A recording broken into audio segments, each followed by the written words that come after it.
Nosotros entendemos, dijo la iglesia en aquel tiempo, iglesia instituida, una iglesia todavía del tiempo, estamos hablando de tiempos muchos años antes, cuando todavía la iglesia estaba haciendo esa organización tan controlada como religiosa, donde todavía no había venido la reforma.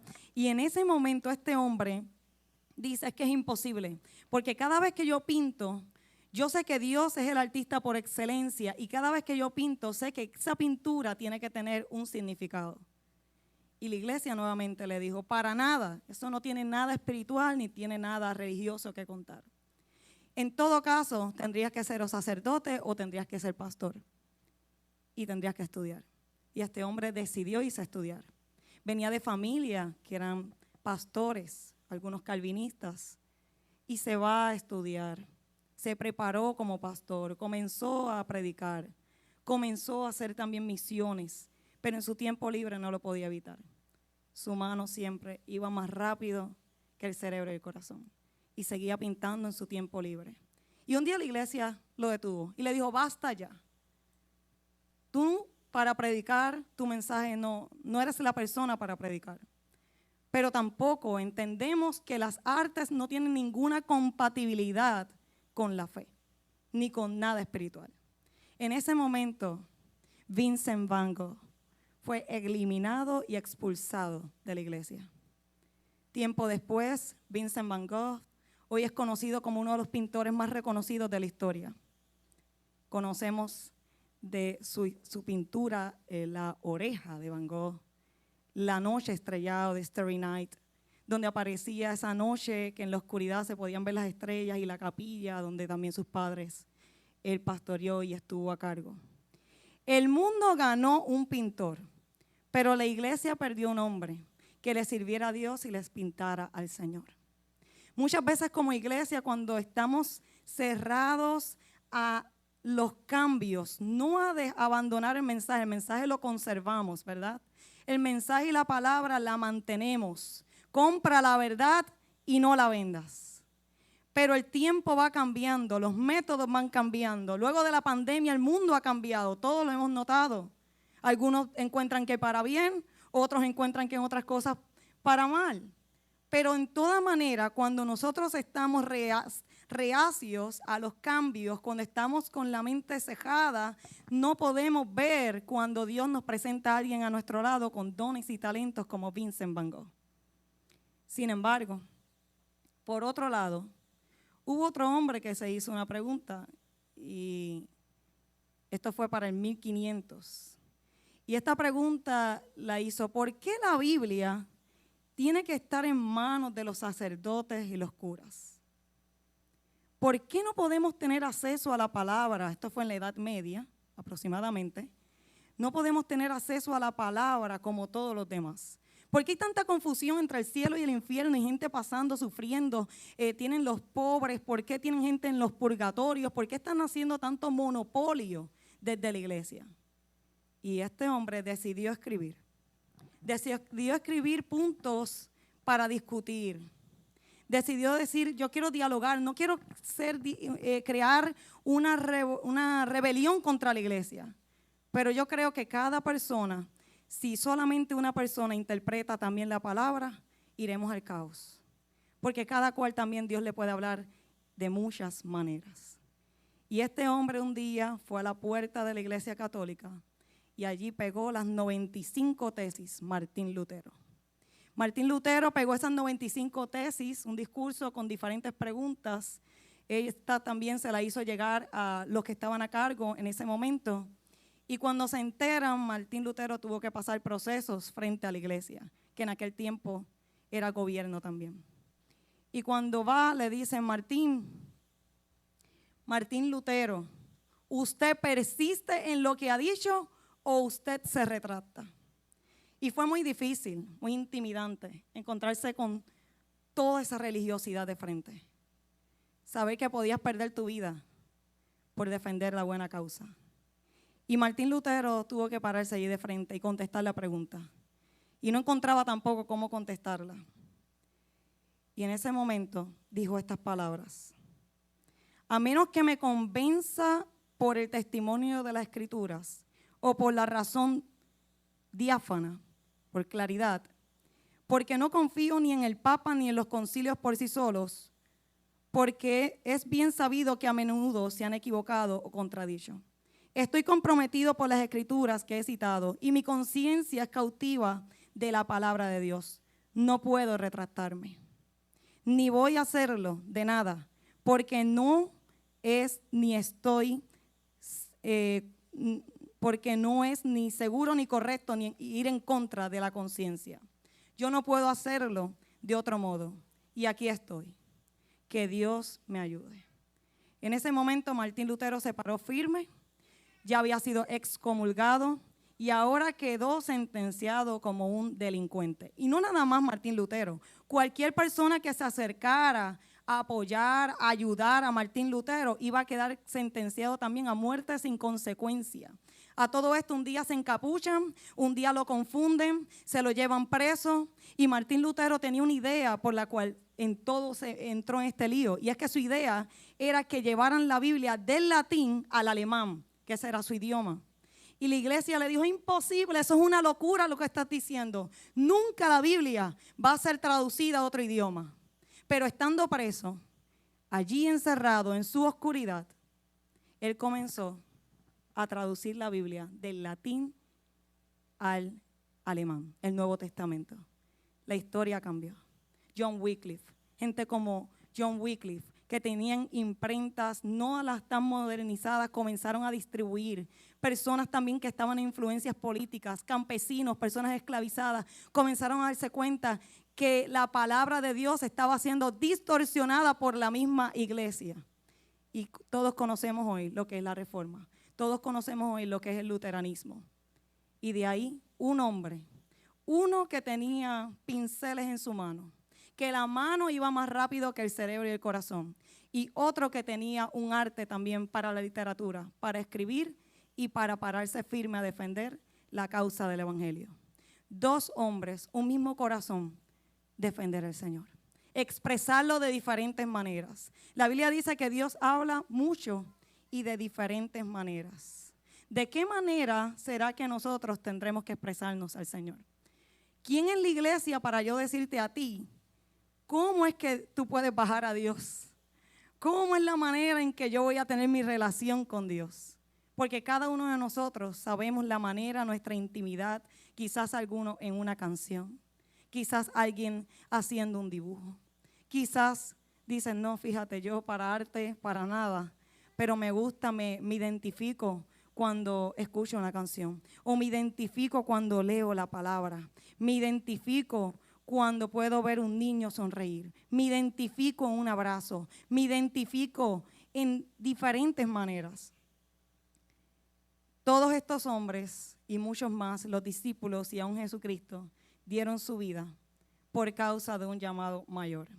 En Mateo 5:11 dice, bienaventurados sois cuando por mi causa os vituperen y os persigan y digan toda clase de mal contra vosotros, mintiendo.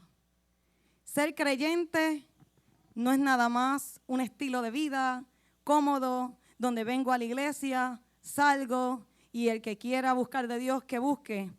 Ser creyente no es tampoco nada más sufrir. Ser creyente tampoco es necesariamente gozar. En todo momento, en las buenas y en las malas, todo momento le pertenece al Señor. Hay muchas formas de venir. Puedo venir a la iglesia y una vez más, o alguien lo ve como un día menos de camino al cielo. Alguien lo ve como un día menos porque sabe que se está acercando a esa mesa que el Señor tiene con nosotros. Hoy en día la iglesia juega un papel más relevante que nunca. Cuando lo que antes se llamaba malo, ahora se llama bueno. Y lo que parecía ser bueno, ahora se llama malo. Un mundo confundido. Pero también vemos una iglesia que está discipulando vidas. También vemos una iglesia que está sanando corazones. Y vemos una iglesia que está transformando vidas. Discipulando generaciones, sanando corazones, transformando vidas. Esa es la misión del lugar de Él. Id y haced discípulos a todas las naciones. necesitamos decir, heme aquí, envíame a mí. Envíame a mí, y no nada más es que tengo que salir necesariamente a un lugar, una zona. Aquí, esto para muchos puede ser una escuela. Recuerdo la iglesia donde mi esposo y yo estuvimos antes de estar acá. Todos le llamaban el Harbor. Porque en aquel lugar el pastor decía, no se ubique mucho en la silla porque cada cual tiene un llamado. Y el día que el Señor le llame, le bendecimos. Véanse como un entrenamiento. Una milicia del Señor. Pero también la palabra en Mateo 5:11 dice, gozaos y alegraos, porque vuestro galardón es grande en los cielos, porque así persiguieron en los profetas que fueron antes de vosotros.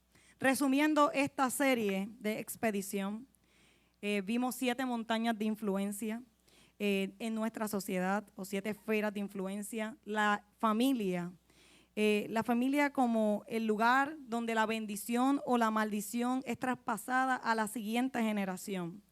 El gobierno, el lugar donde la maldad o el bien es restringido, respaldado a través de leyes y mandatos. La economía se construye para la gloria de Dios o para la gloria de los hombres. La educación, donde se enseña la verdad o la mentira acerca de Dios. La religión, las personas adoran a Dios en espíritu, en verdad, o se conforman con un ritual religioso. Los medios, donde la información es interpretada a través del lente del bien o del mal.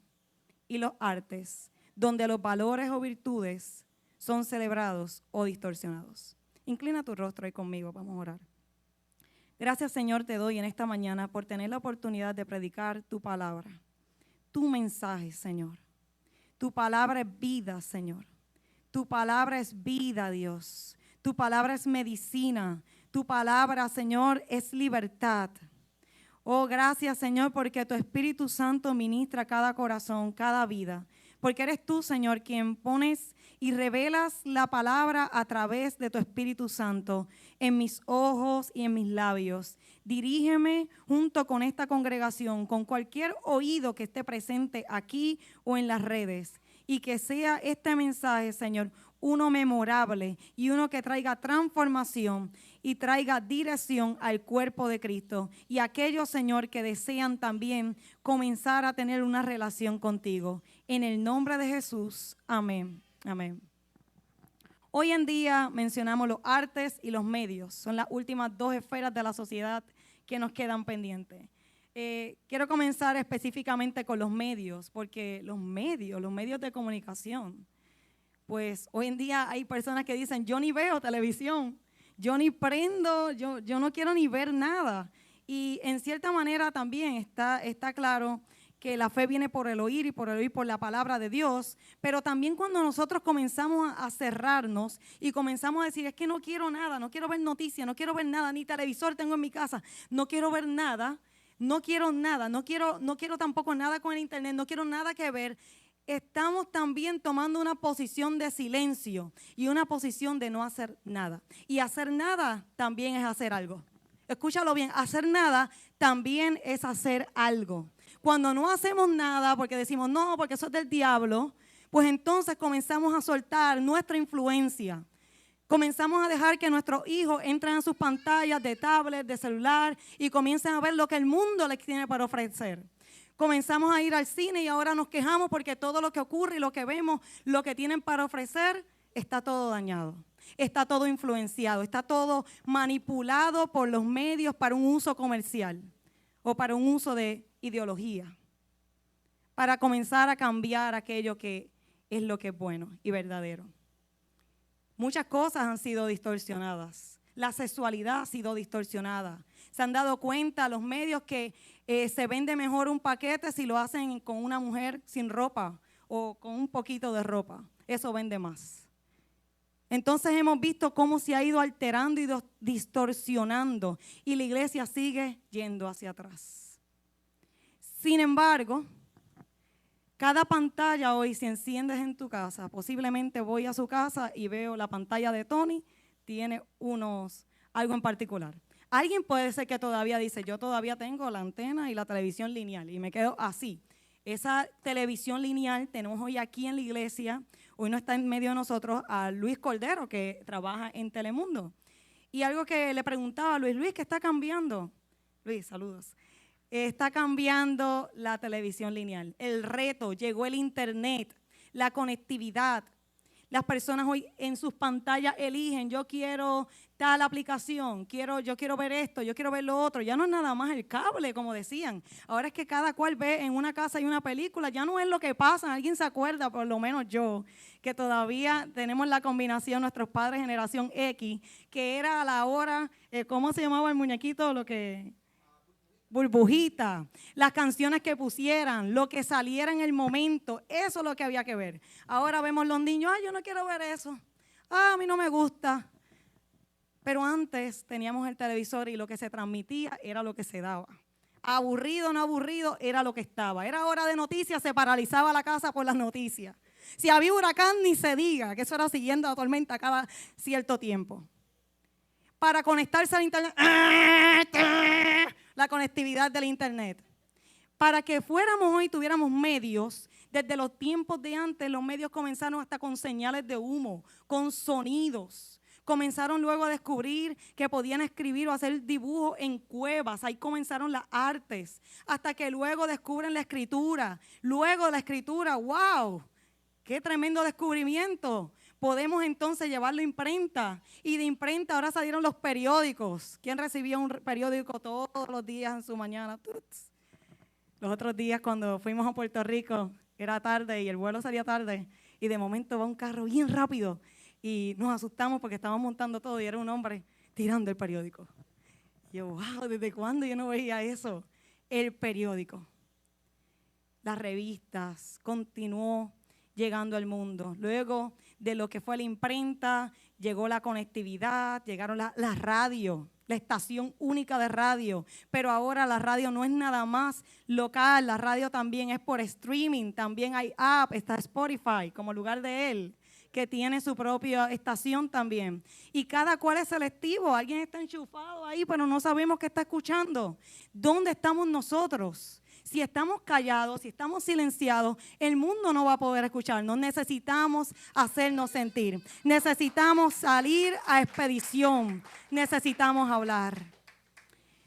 Ahora cada cual es selectivo, ¿verdad? El contenido es muy relevante. La palabra de Dios no ha perdido su eficacia. La palabra de Dios es verdad, es la misma ayer, hoy y por siempre. Y cada uno de nosotros tenemos una noticia.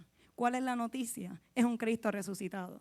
Es que Cristo está vivo, es que tengo unas buenas nuevas, es que no tengo que tener una emisora, una plataforma, no tengo que estar aquí, es que donde quiera que yo voy, donde yo estoy, desde donde yo estoy, yo soy un medio del Señor, soy un portavoz. Fíjense que quisiera que vayamos a la palabra en Marcos 1:21, porque Jesús nos dejó una gran enseñanza. Hoy yo me traje aquí una Biblia que miren cómo se ve. Esta Biblia es la Biblia de como los 17 o 15 años, si no me equivoco. Miren cómo anda. Así que me la traje porque hoy es expedición. Y muchas veces las cosas en expedición van las botas más viejas, van las cosas que son necesarias. No hay fashion, no hay nada de eso, van las cosas que son importantes. Entonces en Marcos 1:21, antes de leer, en este momento Jesús había dejado Nazaret y Jesús se fue a vivir a Capernaum. Hizo base allí mientras trabajaba y viajaba a las aldeas de Galilea para predicar durante un periodo de su vida. Y allí en Capernaum vio los futuros discípulos que estaban arrojando las redes. Fue el hogar de sus primeros discípulos, Andrés, Mateo, Pedro. Y en ese lugar, fue un lugar que Jesús escogió. Era un lugar donde había mucha enfermedad, donde había mucha oposición, donde había mucha maldad. Pero Jesús escogió salir de lo conocido para ir a lo desconocido, a lo incómodo. Es que me tendré que ir de aquí, me tengo que ir a algo incómodo. No es que me tengo que ir de aquí necesariamente, pero donde estoy necesito incomodarme un poco para comenzar a servir en el propósito que Dios me ha llamado. Y ahí dice en la palabra en Marcos Yo estoy más lenta que ustedes. Marcos 1:21. Y entraron en Capernaum, y los días de reposo, entrando en la sinagoga, enseñaba. Y se admiraban de su doctrina, porque les enseñaba como quien tiene ¿qué? Autoridad, y no como los escribas. Pero había en la sinagoga de ellos un hombre con espíritu inmundo que dio voces diciendo. Hasta ahí lo voy a dejar. Lo que quiero resaltar de ahí es que dice, y se admiraban de su doctrina porque les enseñaba como quien tiene autoridad y no como los escribas. Jesús fue como un portavoz, como el Hijo de Dios con autoridad y seguro, con cabeza en alto, cuando iba a llevar el mensaje y a donde quiera que iba. Jesús no fue avergonzado. Jesús no titubeó en su propósito en sus 3 años de ministerio. Jesús se lo tomó en serio. Yo creo que la relación con Dios no es para tenerla liviana, no es para estar frío, es para estar caliente. Y si eres latino, hay más todavía, sangre caliente, para tomártelo en serio, para ir y que donde quiera que vaya la gente pueda admirar, no por la capacidad que tú tienes, sino por el que tienes dentro de ti, por el que está yendo contigo. Y en ese momento Jesús fue muy reconocido por su autoridad, la manera en que lo hacía. No nada más por lo que decía, sino porque lo que él hacía y lo que él decía era congruente. Y muchas veces ahí está la problemática con nosotros, que lo que hacemos y lo que decimos no es congruente. Y muchos se han desanimado. Muchos a veces estamos aquí y estamos desanimados. Y otros están hoy afuera. Algunos todavía siguen mirando. Otros se han apartado, porque se han desanimado de ver que no es congruente lo que decimos con lo que hacemos, porque nosotros somos un medio de comunicación, y como medio de comunicación necesitamos hacerlo con autoridad. Dijo Platón que el hombre inteligente habla con autoridad cuando dirige su propia vida. Cuando dirigimos nuestra vida, la gente se va a dar cuenta si lo que nosotros decimos va acompañado de nuestras acciones. Capernaum hoy son nuestros lugares de oportunidad, son nuestras redes, son nuestros espacios donde Dios nos ha posicionado.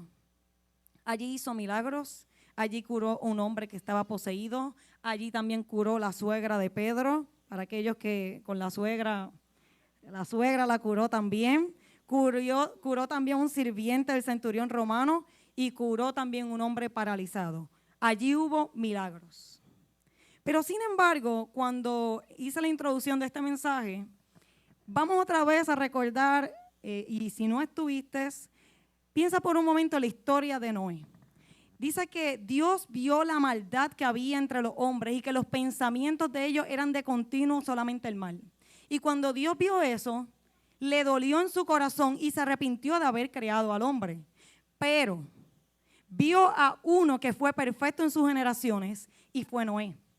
Y a Noé le dijo, yo voy a establecer un pacto contigo, voy a eliminar toda esta generación, pero no, a tu casa no la voy a eliminar, sino que voy a establecer un pacto contigo y también me comprometo no solamente a que este diluvio cesará, sino que también no volveré a enviar un diluvio más a la tierra para destruirla y voy a dejar un arco iris, un arco del pacto que les va a recordar que por toda la maldad, que por todos los pecados, yo un día destruí todo y volví a comenzar.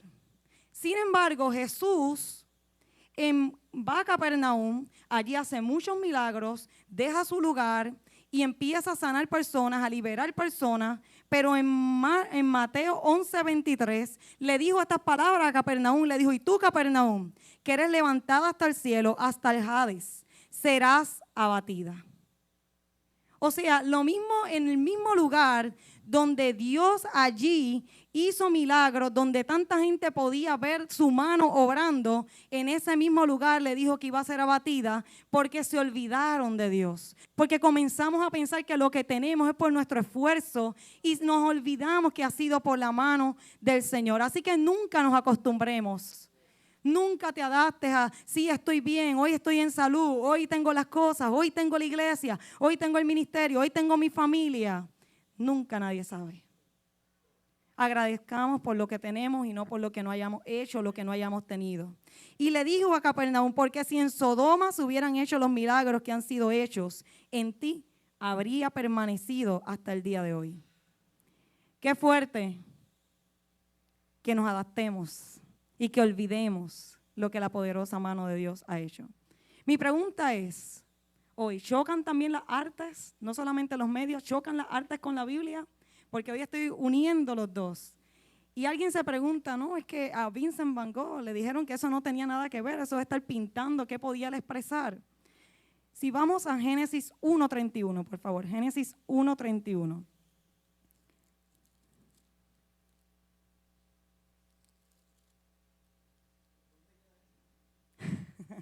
Génesis 1:31. Y dice, y vio Dios todo lo que había hecho, y he aquí que era bueno en gran manera. Y vio Dios todo lo que había hecho, y he aquí que era bueno en gran manera. Fíjate que Dios terminó toda la creación y Dios se tomó el tiempo. Cuando describe toda la creación, Dios no escatimó ni tuvo reservas en hablar de lo que Él hizo, en hablar de lo que Él creó, en decir los detalles, la belleza. Muchas veces cuando algo está quedando bonito, como que tampoco lo quiero mostrar. Entonces nos hemos como cohibido. Nos hemos puesto como que no quiero mostrar esto porque entonces lo van a malinterpretar. Porque entre nosotros mismos nos hemos herido. Pero es tiempo de volver a confiar, de decir nos vamos a amar. La iglesia está para mostrar amor, para mostrar a Cristo, para yo edificarte a ti, tú edificarme a mí. Enseña tu talento al mundo. No lo escondas. Y Dios no tuvo problema en mencionar todo lo que era belleza. Así que en el arte hay belleza, en el arte hay expresión. Aquí tengo una pintura donde el pastor la compró hace un tiempo y la tiene en casa. Le gustó mucho. Y vemos aquí un león. Puedo ver como el león de Judá. Si nosotros en nuestras casas, en nuestros hogares, todo lo contextualizamos porque es malo, entonces tendremos lugares vacíos. Tenemos lugares que no dicen nada. Si no existe alguien que decida con el dedo de su mano, como un día Dios, diseñar también al mundo, ser arquitecto por excelencia y dejarnos lo que hoy es el legado de la salvación, ¿qué nosotros vamos a hacer si no comenzamos a mostrar lo que tengamos que hacer? Y aquí quiero mostrar también un testimonio personal. Y es que recientemente en este tiempo, mientras comenzamos a pastorear, también dijimos, nosotros quisiéramos hacer algo que no nada más sea, pues como las personas lo ven, como solamente ministerio, sino es que cuando yo me pueda tomar un café, cuando yo pueda invitar a alguien a mi hogar, cuando yo pueda hablar, yo pueda también tener una historia que contar. ¿Alguien alguna vez ha tomado un café porque quiere compartir con alguien? ¿Alguien dice te invito a un café? Hay quien a veces no toma café, pero lo dice porque es la forma más rápida de conectar con alguien. Y cada vez que tomamos con una taza, contamos una historia. Y algo que hemos ido haciendo es crear una taza que contenga la historia del Génesis, que contenga la creación. Que podamos expresar el contenido de una manera simple. La generación actual tiene un desafío ante todo lo que es el mercadeo, entre todo lo que es la industria. Y es que la generación de nuestros hijos, estos que están aquí al frente, ellos pueden algo muy complejo simplemente en un símbolo explicarlo. Entonces, muchas veces personas dicen, no, están en su mundo. No, han desarrollado, se han criado con tantos adelantos, se han expuesto también a tanta información, pero también tienen unos talentos y unas habilidades perfeccionadas que pueden, por ejemplo, dibujarte. Tú le dices, exprésame aquí el amor de Dios. Exprésame desde el Génesis a Apocalipsis. Y te pueden resumir todo en un símbolo. Mientras que en la generación X, las generaciones anteriores, tienen que ser tomos, libros. Y es complejo. Porque para muchos puede ser sencillo, pero es algo sencillo con profundidad. Las artes hoy en día han sido también distorsionadas por la iglesia, porque muchas veces solamente las hemos utilizado para condenar, para decir lo que va a pasar. Pero sin embargo, en las artes, Dios expresa siempre la belleza. Y la belleza se expresa de diferentes maneras. Aún también en nuestro dolor podemos encontrar belleza. En nuestro dolor podemos encontrar belleza. A Dios le gusta lo que creó. A Dios le gustó lo que Él hizo. A Dios Él es quien originó el arte. Y en Éxodo 31, no tienen que buscarlo, pero en Éxodo 31, del 2 al 5, Dios le da la orden a Moisés de que construya una tienda para el arca del pacto, y Dios le dio varios nombres de personas que Él eligió. Y dijo, yo lo he llenado del Espíritu, lo he inspirado por Dios. Le he dado sabiduría, inteligencia en ciencia, en todo arte, para que puedan construir. Debemos entender que Dios ha puesto en nuestras manos talentos. Dios lo está haciendo una y otra vez. El arte no es para escandalizar, no es para horrorizar. Si eso lo has visto, entonces ese no es el arte que agrada a Dios. Porque ninguno hay de aquel que haga tropezar a uno de estos pequeñitos. Pero el arte también es incómodo. A veces simplemente sentarme a hablar contigo y contarte mi historia va a ser incómodo. Porque en la vida no todo fue bonito. Y el arte también nos lleva, el arte de expresarnos, de comunicar, también nos lleva a hablar muchas veces de la belleza que encontramos en nuestro dolor. Grandes profetas como Oseas les tocó predicar de temas incómodos, como casarse con una prostituta y hablarle al pueblo de Israel. Y sin embargo Dios lo utilizó. ¿Y de qué manera? En el Trauma Healing Institute, que es un ministerio como tal global de profesionales en la salud, utilizan las artes para expresar las heridas del corazón. Y recuerdo que en una ocasión cuando lo tomamos yo no sabía qué hacer y lo único que podía pensar era que quizás, no sé si se ve aquí, pero era como una sombra. Eso fue lo que yo pude dibujar en aquel momento. Y era que siempre sentía como una sombra que me perseguía del pasado. Y cómo Dios puede llevarnos a nosotros a través de un papel y de un lápiz o de un color, hacer nosotros ese lienzo del Señor. Fíjate que en Juan 20 llegó María Magdalena a la tumba y vio que habían rodado la piedra. Y corrió y se encontró con Simón Pedro y con otro discípulo a quien Jesús amaba. Y les dijo, sacaron de la tumba el cuerpo del Señor y no sabemos dónde lo pusieron. ¡Qué histeria! Porque aunque Jesús había predicado y expresado tan directo, todavía había dudas. Y todavía todos nosotros que estamos en este mundo muchas veces dudamos. Pero ambos iban corriendo. Pero el otro discípulo corrió más aprisa que Pedro y llegó primero a la tumba. Y allí se inclinó a mirar adentro y vio los lienzos de lino, como unas sábanas que él tenía puestas encima, que estaban allí. Pero solamente se acercó y no entró. Porque cuando Jesús fue levantado, si estás arropado con sábanas, todo se va a quedar. Pero sin embargo hubo uno que cuando miraron, también notó, esto lo consigue en Juan 20, que los lienzos de lino que estaban allí, el que tenía puesto sobre la cabeza ese sudario, sin embargo lo encontraron doblado aparte de la sábana, los lienzos donde estaba el cuerpo. Y estaba meditando yo pensando que tú y yo somos lienzos del Señor. Lienzos como esa página en blanco.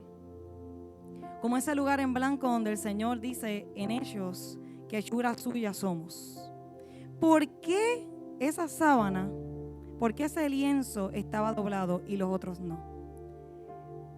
Porque en la cultura judía desde niño se te enseñaba que cuando tú ibas a comer a un lugar, el siervo no podía sentarse a la mesa con su amo.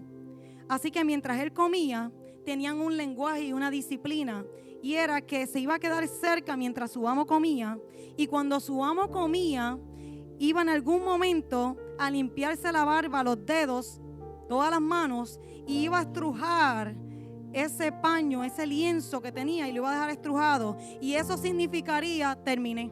Eso significaría terminé. ya me limpié. Pero si el mismo siervo veía que su amo se levantaba y dejaba doblada la servilleta, el lienzo, eso significa no he terminado. Eso significa no he terminado. Es decir, que cuando en la tumba Jesús encontraron los lienzos de lo que tenía la ropa, estaban esos estrujados, pero sin embargo dejó uno aparte, doblado, que significa no he terminado, volveré. No he terminado, volveré. Yo no he terminado contigo.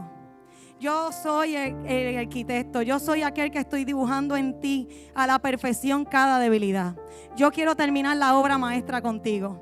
Yo quiero que tú seas un medio de comunicación, porque lo que yo continúo haciendo en ti, tú eres medio de comunicación y testimonio para otro. Lo que hoy es tu dolor es medicina para otro hoy. Y él dijo, volveré. Somos hechura suya. Somos creados en Jesús para buenas obras. Cuando un artista crea su pintura, no se sienta y la disfruta y la contempla. No piensen que un artista necesariamente se siente y de una ya la terminó. Muchas veces, el artista muchas veces también o la disfruta o a veces puede ver todas las imperfecciones. Y muchas veces nosotros comenzamos a mirar aún lo que Dios ha hecho con nosotros. Y hemos sido capaces todavía de preguntar ¿por qué? ¿Por qué perdí esto? ¿Por qué no aquí? ¿Por qué no en este día? ¿Por qué no gané? Muchas veces nos hemos esforzado en querer ser otra persona y nos olvidamos que somos hechura suya, hechos a imagen de Dios. Hay personas que muchas veces piensan es que yo no sé ni para qué nací. Yo siento que he sido un error. Pero esa personalidad y esa singularidad nos la ha dado Dios. Por tanto, en 2 de Timoteo dice, no te avergüences del testimonio de nuestro Señor, sino participa conmigo en las aflicciones por el Evangelio. Porque la palabra de la cruz es locura para los que se pierden, pero los que se salvan es poder de Dios. Nuestro galardón es grande.